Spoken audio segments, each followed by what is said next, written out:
Hi there. We're off to a great start pre-show already. This is episode 31 of Outdoor Gear Chat. Hello. We're talking today adaptive outdoor kit and clothing with frankly amazing chap. I'll wax lyrical on my take, a bit more of that in a moment. I'm joined as always by Cathy. Hiya, Cathy. Hi, Wayne. How you doing? Yeah, good. Yeah, Freezing. freezing.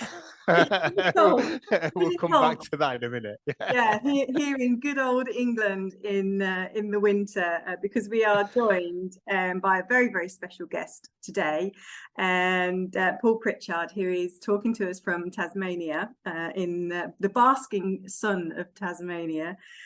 Paul is a leading rock climber. He was a leading rock climber in the 1990s, and a full-time mountaineer and author, winning the Boardman Tasker Award for Mountain Literature in 1997 with his first book, Deep Play. Spending the prize money on a world climbing tour, Paul found himself drawn to an iconic 65-metre sea stack in Tasmania called the Totem Pole. On Friday, the 13th of February 1998, a TV-sized boulder fell 25 metres onto his head, inflicting a huge brain injury, resulting in a year in hospital where Paul learned to talk again, walk again, and live with hemiplegia. The 10-hour rescue by Paul's then partners Celia Bull and Neil Smith was unprecedented and described in his book, The Totem Pole, which covers his long road back to recovery. Redefining the word disabled, Paul continues to lead a challenging life, climbing Kilimanjaro, sea kayaking, rafting and rock climbing. He rode a recumbent trike 1,130 kilometres through Tibet to Mount Everest, and in 2016 returned to the Totem Pole for a successful ascent 18 years after his life-changing accident.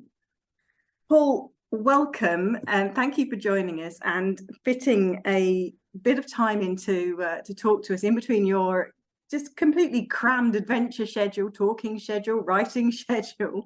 It's just brilliant to talk to you. I wonder if you could just please start by describing to us what hemiplegia is, because I know I didn't know until we spoke and I read your book. So it'd be really interesting, I think, for our listeners to understand what hemiplegia is. Hi again, Cathy, and pleased to meet you, Wayne. Okay, well, hemiplegia is specifically a brain injury related injury, and so it could be from a stroke or from congenital or from a brain injury like mine with a bloody big rock on my head. And so hemiplegia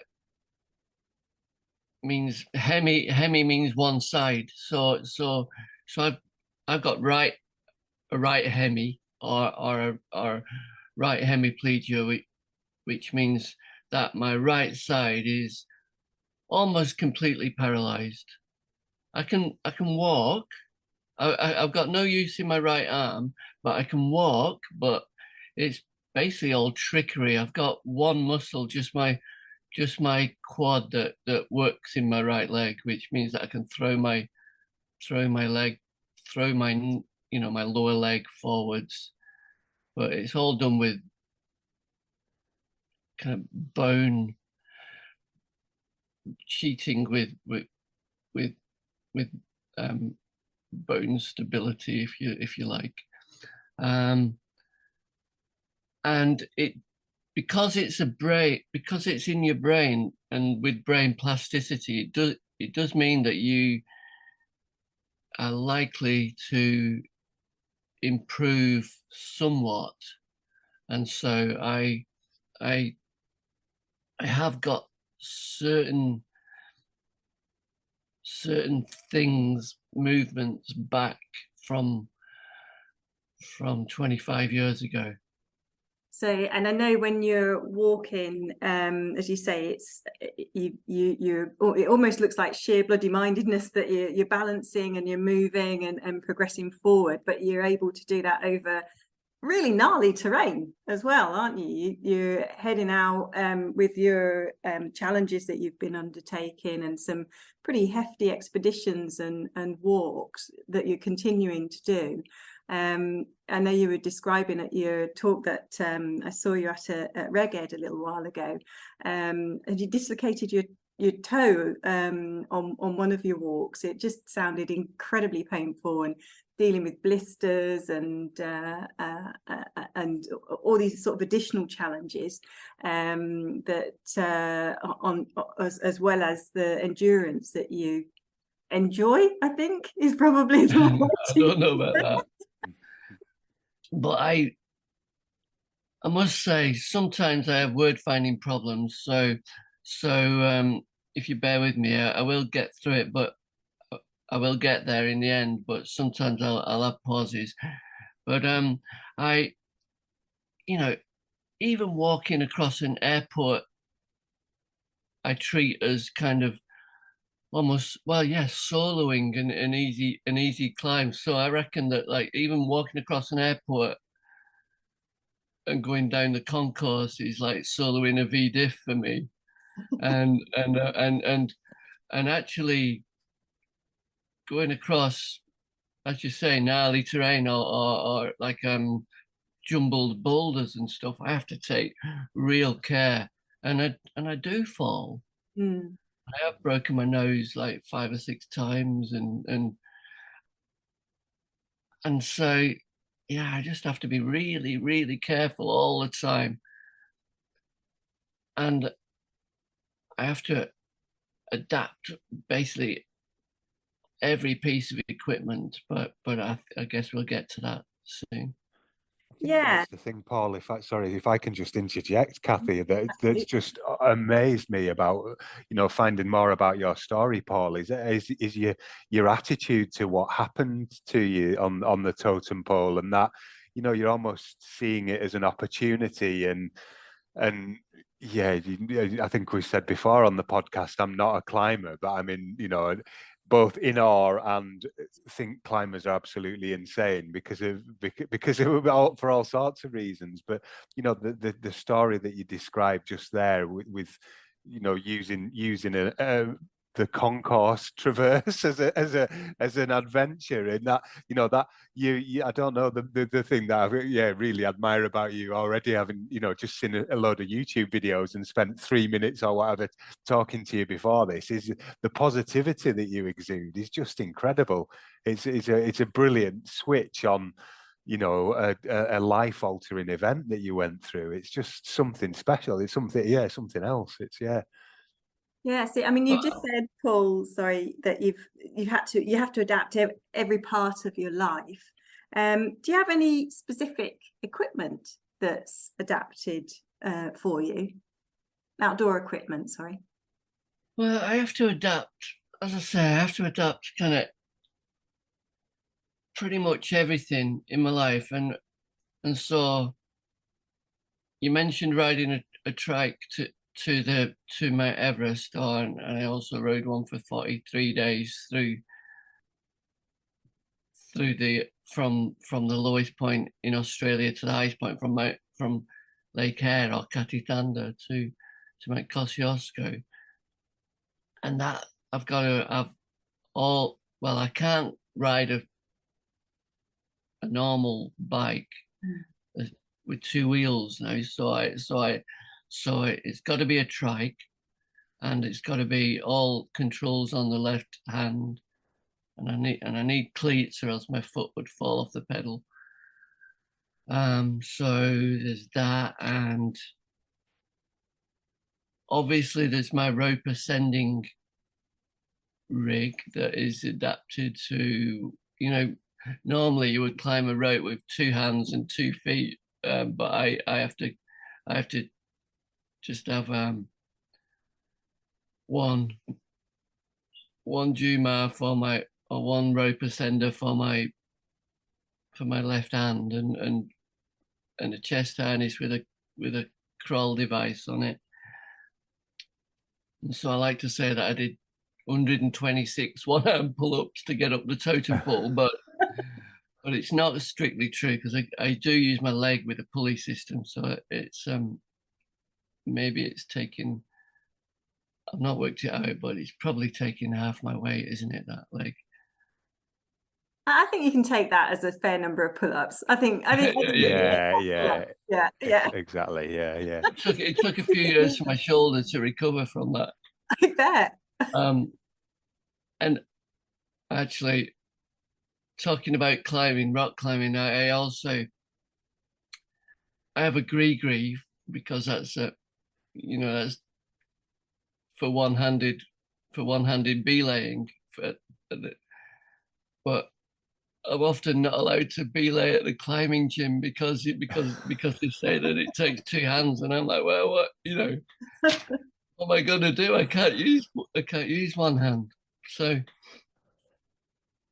quite often when they realise who I am, they kind of allow me. They allow me. But you get a bit of dispensation. I have to explain it all. It's quite wearing sometimes. I was going to ask if your belaying skills have improved since there's a brilliant film on YouTube called To the Rainbow, and you're belaying Johnny Dawes, but the term belaying is very, very loose. And I was hoping your skills had improved since then. What you trying to say, Cathy? No, I actually thought I held Johnny's ropes quite well on the rainbow slab. The thing is, with that, it's not got any gear in it anyway, so there's no point in belaying. Brilliant. He didn't seem too bothered. No.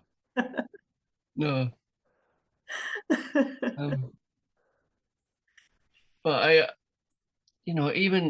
rafted the Franklin River a few years ago now, but I had to take an elbow crutch and saw it off and put a paddle on the end of it, and that meant that I could actually at least pretend to be pulling my weight. Yeah. So everything, absolutely everything, I have to think about from point of view of whether it's going to be safe for me to do these things, and whether what I have to plan everything, especially kind of but seemingly regular walks in Tasmania. I have to treat them like an expedition. Yeah. And I suppose, sort of thinking about it, I know this was a lot of years ago now, when you did your expedition to Kilimanjaro, and you had Jamie Andrew, who's a quadruple amputee, and there were two other gentlemen. David Lim is one of them, wasn't he? And another gentleman. Yeah. Both of who, or all four of you, were technically classed as disabled, but you were self-supported. You just supported each other, didn't you, on that expedition to Kilimanjaro? Yeah. And that was the first time. That was in 2005, and that was the first time that I'd been on a all abilities or trip with people with disabilities like that, and that actually set off it set off a train of thought where I really love being with like-minded and like-bodied people. And so I've gone on absolutely tons of climbing trips and adventure trips now with people with all sorts of disabilities, and it's just fascinating to see how blind people or people with visual impairment or people with cystic fibrosis or something kind of get on with life.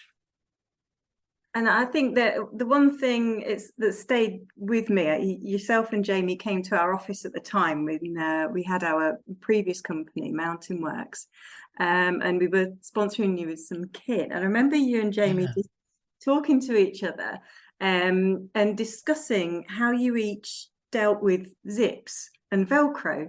And it was my husband Paul and I, we just kind of sat there and listened to both of you talking, because it was absolutely fascinating. And it just got me thinking, well, if I need to go out for a wee in the night and I'm camping, I need to unzip my sleeping bag. I need to maybe get some clothes on, probably with a zip or a fastening included, and then need to unzip the inner of my tent, possibly put some footwear on with zips or laces, unzip the outer of my tent, by which time I would have wet myself anyway. But I'm just going through, I'd never even considered what was involved in going to the loo in the middle of the night, until I listened to you guys talking. It was absolutely fascinating. So, for example, the simple zip, how do you work a zip when you've only got the use of one arm or one hand? How do you get around that? I have to get my clothing altered so that I have a loop which I can put my affected hand into, and that holds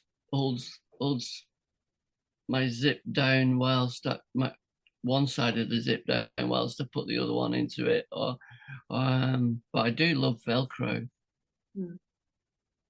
Jamie with no hands is a bit different. I think he will have a, I can't remember his system, but he will have another system.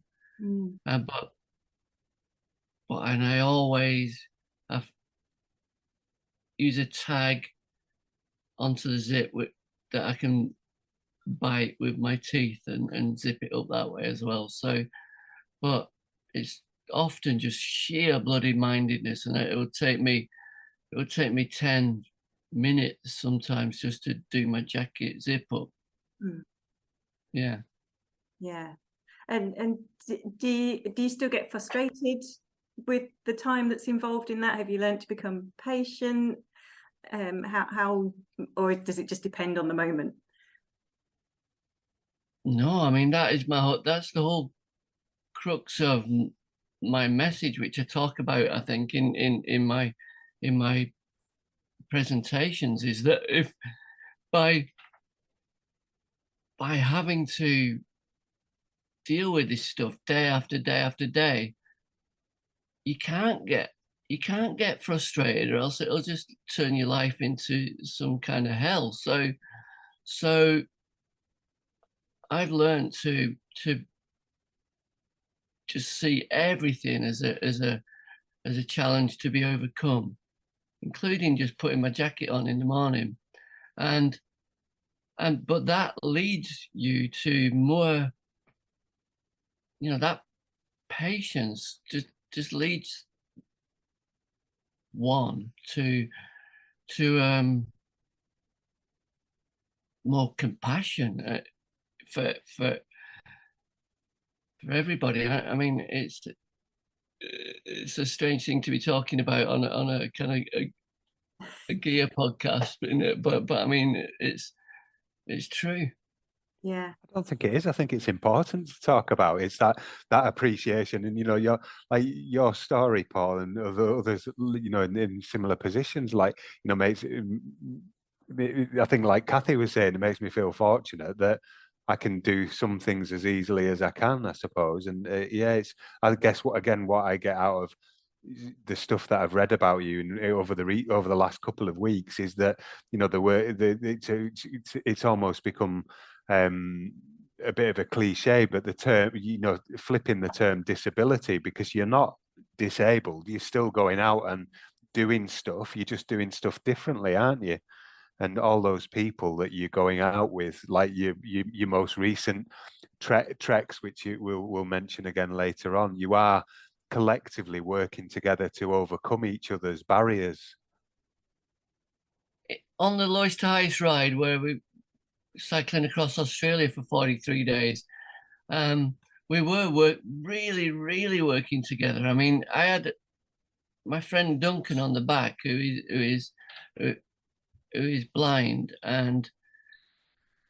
but he had 2 good legs, and I had eyesight and one arm for steering, and we worked together to make it possible to ride that whole distance, and it was very, very difficult, you know. Yeah, I like what people that are listening can't appreciate is the gleam that's in your eye and the smile, the wry smile that comes across when you're telling the stories as well, as you're recollecting some moment. And yeah, I've done a bit of guiding on a tandem with a blind athlete, so I can it's a challenge, isn't it? And that was again that. No, yeah, again, I have appreciation of I have two hands that I could use to steer. Like you're saying, you were really smiling there when you said I had one hand to steer. It's fascinating. There was one time going down this massively steep hill in the Victorian Alps where the brakes were smoking and I'm shouting and I have to describe everything to him. As you know, Wayne, and so we're pelting down this road, and I'm going, the brakes are smoking. Brilliant. Did we get that on film? So we sort of spoke earlier about walking and balance, and I notice in a lot of your films and walking out to the totem pole. And actually, I think it's really important just to say here, without any planning at all, this episode is going live almost 25 years to the day since your accident on the totem pole. And you just explained that on the anniversary day you'll be walking out to the location again.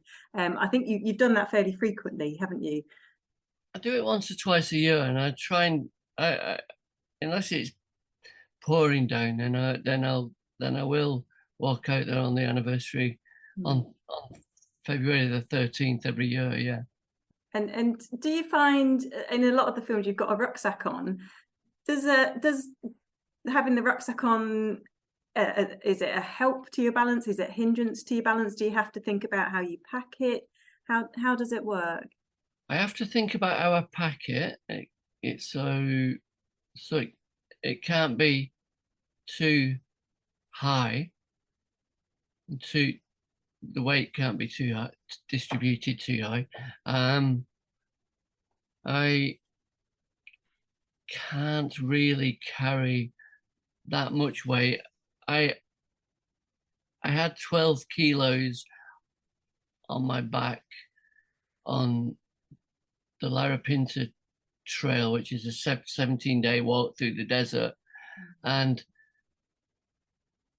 to be honest, I could only do that for 5 kilometers or something. I mean, it's on really rough terrain sometimes, and then I would have to distribute my weight between the people that were with me, who've got their own challenges as well. But that's just the way that we'd worked it out previously, planned it. So, yeah, I mean, I probably couldn't carry more than 5 kilos for sustained distance. So that makes expeditions quite awkward. You can't use a pair of poles, can you? Do you use one walking pole for additional stability over uneven terrain? Yeah. So I use my. It's indispensable, my pole, and as I say, I've broken my nose countless times. Even with my pole, I would still fall over and I've also broken or cracked my ribs quite often as well, including in airports. So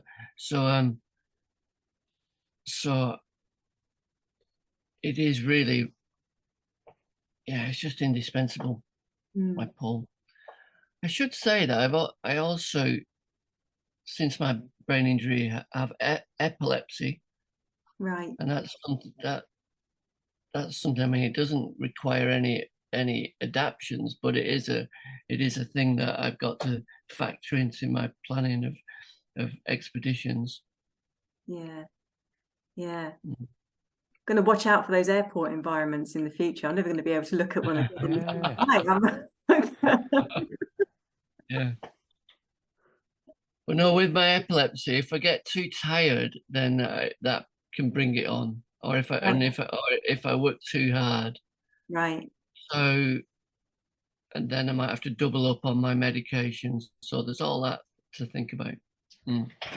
And medications to add into your kit list, as well as everything else that you're taking as well. Particularly, I suppose, if you're you're in very, very remote environments going across Australia. You must have gone for days without seeing other people, I assume. Sometimes, yeah. Just you and Duncan. There was also a paraplegic hand cyclist.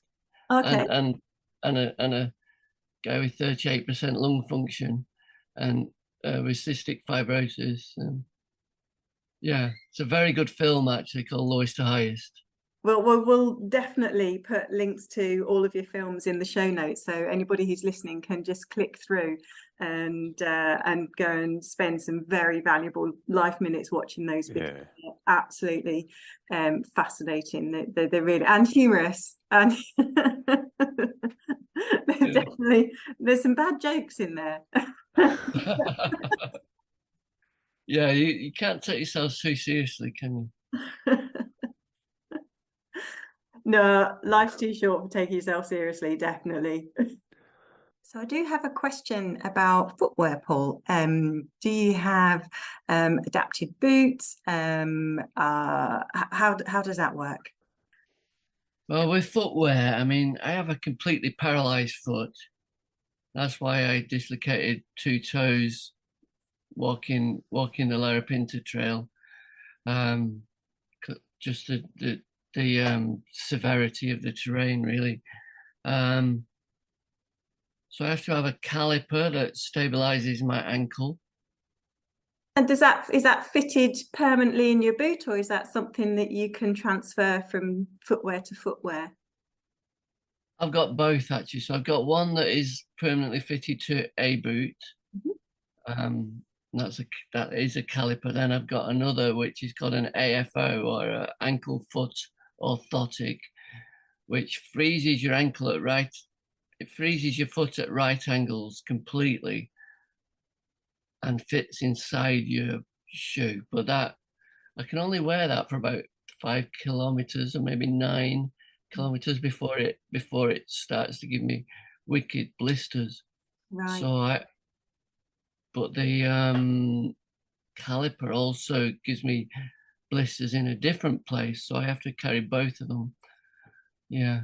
Oh, and change between the two. Swap around a couple of times. Yeah. But both of those are fitted by a podiatrist. Yeah. And do you have a blister treatment of choice? Do you pop your blisters? Do you not pop your blisters? There's schools for thought on both. Do you have a preference?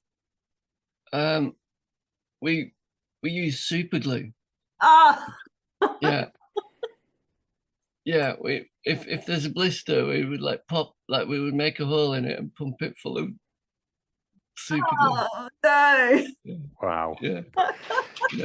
We'll save that one for Dr. Will. We've done some medical sessions, Paul. So Dr. Will will love that one. I might message him after we've finished, actually, and see what he says. Yeah. Brilliant. Maybe don't try this one at home. Yeah, no. So there's super glue, as gross as that is, going into blisters. I mean, that is actually what climbers use when their hands get trashed from abrasion on rock, isn't it? Like traditionally, just stuck super glue on the fingers just to get out climbing. We had a medic though who was in the on this Larapinta trip, she's in the she's got stage 4 lung cancer. And she was, sometimes still is, an ultra runner, and she reckons that is the thing of choice for blisters, for like, and the latest thing. So I'm not sure if she was telling, but yeah. although we did try pumping the blister full of super glue, but she was saying that you just put it all over the blister. All over the top. Yeah. Oh, either way. Hope no one's listening while they're having breakfast. I might have to put a proviso on this one. Yeah. Oh. Going away from gruesome blisters, you're obviously, when you're doing your trips, you're under canvas, as I said before, just the thinking through what's involved when getting in and out of a tent. Is there a particular style of tent that you look for? Or do you adapt your tents to make them easier to get in and out of? I don't know if I've used adaptations apart from lengths of cord on the zips, but I have tried all sorts of tents, and it usually ends up with me biting the poles to take them apart, but I haven't had a fill-in yet, actually. So, but I've tried an awful lot of tents, from self-erecting tents and hinged tents and inflatable tents. I mean, but I use for walking trips at the moment, I would use a Bibbler style tent with the poles on the inside. I don't know if you've seen them, but yeah, sort of expedition type tents, aren't they? So you can crawl inside, take the poles with you. So it's almost like a sort of a flat bivvy bag, and you crawl inside, take the poles with you, and then you can just locate them in the corners, and you've got 2 long poles making an X. I'm doing my standard podcast, making I know, yeah, brilliant. Showing how the hand movements, and nobody it's generally made of Gore-Tex. And so it's good for mountain environments and cold weather, but it's rubbish really for wet weather or warm weather. And so if anybody of your listeners has got a tip for a lightweight tent that can be used with one hand, please can you tell them to put it in contact you, because the one thing that I haven't used, and I have been thinking of it actually, is tents that use your walking poles. Yes, yeah. There's I know Hilleberg. Okay. Yeah. They definitely have one, but we'll have a scope and see what we can find, because there's got to be more out there. Definitely, that's just the first one that sprung to mind, and but we'll get on the case and we'll see what we can find and see what's out there, because a tarp isn't gonna work in bad weather. Well, not cold bad weather. You need some form of protection. But actually, if you do find yourself with some time, go on the Tarpology website, because there's all manner of different Tarpology. Yeah. Okay, I'm gonna make a note of that. Yeah, it's there's a wealth of information on shelters you can make with tarps and poles and ropes and stuff. Yeah, it's a rabbit hole to disappear down. You did ask in the questions you sent ahead about how do I overcome clips? Oh yeah. So just literally putting a rucksack on. I mean, you need to do your waist belt, pull down your ladder lock straps on your shoulders. How do you do with that? Shoulder straps are okay, but fast X buckles with one hand. I mean, I can do them, and I do them quite a lot. But mountain equipment have got this fantastic system it's like a metal clasp that you that you can use one-handed, and so that works a treat, doesn't it? On their alpine sack, they've got a really lightweight alpine sack, and it's so simple, isn't it? It's almost too simple. Yeah. It's so simple, I couldn't work it out. And my husband Paul, we were out winter climbing on the back of Helvellyn on Brown Cove Crags, and I was swearing at this rucksack because I could not work out how to get the thing open, and he was very helpfully busying himself with other things until he sauntered over and just went flip and did it. Ingenious. It is. It's very, very, very. And because it's metal, it'll never break like a fast X buckle.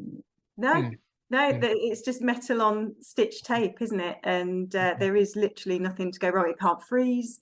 It can't get crushed if you stand on it. It's a genius. Once you learn how to work it, or you're shown how to work it, it's a genius invention. It's so that you don't have to take your gloves off. And I think that's why it's been like designed like that. But it's really good for one hand. Yeah. Do you know, that's a question I didn't ask. Getting gloves on and off. That can't be easy either. I use one glove. I use one glove with my that I put on with my teeth from the wrist, and then I use a mitten. Right. Yeah. So I just use a mitten. Yeah. And do you have circulation issues in the paralysed hand, or if once the mittens on, that's okay? Or so you do have to be very careful about keeping that warm. Yeah. And my foot as well. Yeah. Right. Reduce circulation, but also with rock climbing, if I'm not careful, like the back of my hand just drags up the rock. Oh. And so I have to protect it. I've got this leather kind of almost like jamming glove that I had specially made that basically protects my back of my hand, and then I have a tubular bandages for my knee and elbow, which just protect it a little bit as well. Sometimes I wear skateboard pads. Right, yeah. Just to look really cool and hang with the kids at the crag. I actually thought you were going to suggest super glue again. Stick some super glue on you somewhere. That takes it. Super glue on the back of my hand. That takes care of it. Paul, is there anything else that you would like to include? Not really. I mean, but I did make a list of like all the one-handed adaptations that I've had made for me, and I mean it's like endless. But George Smith once adapted an SLR camera to left-hand shutter button for me, and I used that for a good few years. And obviously, I have a left foot accelerator car. Right. Well, not right. Obviously left. Sorry. I'm waiting for somebody to try and steal it. So I leave it. So I just leave the keys in the ignition all the time and stuff, and the door open, even in busy towns, because to just yeah, absolutely everything has got to be adapted for me. Amazing. So that's just been an amazing insight. That'd be fascinating if you have got a list. I don't know if we can, if you've got it that you could send over to Cathy, just so we could stick it in the show notes, like we say, to show that the level of stuff that you've got. Yeah. Yeah. Well, I mean, that's amazing. All the stuff in the kitchen, because I'm the one that does quite a lot of the cooking, and so it's just endless, the stuff in the kitchen. Yeah. Well, I see that I many times when I was younger, I got sent for a left-handed screwdriver and that sort of business. Is that where you're going? I know, I can see the gleam in your eye again, Paul. And I don't know you that well, but I'm already suspicious. I've never. A left-handed potato masher. Oh, the other, it's was the other one, go for some tartan paint. That was my uncle. My uncle sent me for some tartan paint when I was a kid. Brilliant. And yeah, it was all the same category as going for a long stand and some sky hooks, wasn't it? So sorry, sorry, I just gone completely off on a tangent again. But yeah. Brilliant. That's just about us for this episode, though, Paul. It's been brilliant. I didn't expect it to turn out the way it has, this recording, after watching the video of your incident on the totem. And it's been an absolute privilege to be able to speak to you. Thank you. That was episode 31 of Outdoor Gear Chat with Paul Pritchard. Thanks, Paul. It's been absolutely fantastic to speak with you, and for me to get to ask loads of questions that I would just never normally be able or feel comfortable to ask. So thank you very much for sharing all of your answers and being so generous with your time. Yeah, it's been fantastic. Thanks. Well, it's always lovely to talk to you, Cathy, and real pleasure to meet you, Wayne. Thank you. Yeah. If you would like to learn more about Paul, you can find a wealth of information at Paul's website, which is www.paulpritchard.com.au. And Paul is currently recording the Larapinta podcasts, which we will include a link in the show notes, as well as a wealth of films showing Paul climbing and adventuring around the world. Paul's books, Deep Play, The Longest Climb, The Totem Pole Anniversary Edition, and also his new book, The Mountain Path, are all available from our website and our shops, which you can find online at www.climbers-shop.com, and you can find at the Climbers Shop in Ambleside and the Joe Brown shops in Snowdonia.